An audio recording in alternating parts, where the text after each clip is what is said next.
So I'm just making lids off the hump. You don't really need to centre the whole lump of clay, and if anything it's probably best not to, because in your centering action you're always adding a bit more water. So these are just a very quick lid.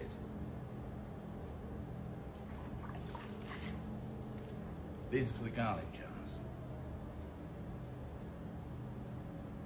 So they'll sit in the gallery.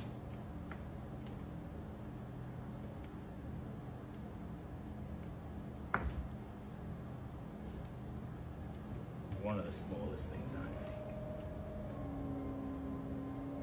And they're usually the last thing of the day. So it does take me a while to sort of settle down to a size of knob. Especially as I probably only make these a couple of times a year. So when I first started making pots 40 odd years ago, the fashion in those days was pottery. And I can remember making thousands upon thousands of minute jars, very similar to these in size, in shape, but only about that sort of size. And each one had a lid like these. And I'd usually from a local craft shop, which was Aysgarth Falls, I'd get an order every winter of probably about anything up to about 3,000 or 4,000 of these things. So yeah, it brings back some quite fond memories. My first workshop.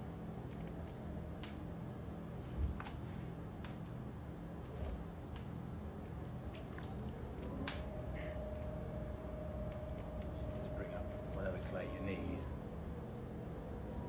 and you're splitting it like that.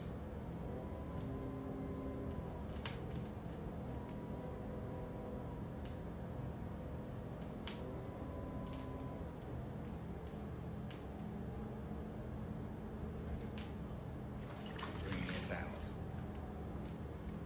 So it's, and then it just folds in.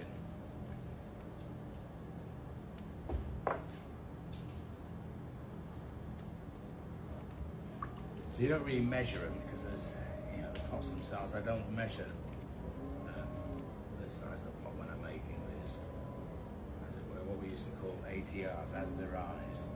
So it's just a standard. In theory, if your throwing is reasonable, your moves should be the same from one pot to the other. So really, the size should be more or less the same without having to measure. Because the clay is weighed out on those, although it isn't on these.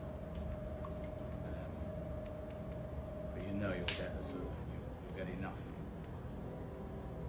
leeway. The gallery is quite a sizable gallery, so it gives you probably about half an inch of leeway anyway, in terms of the size of the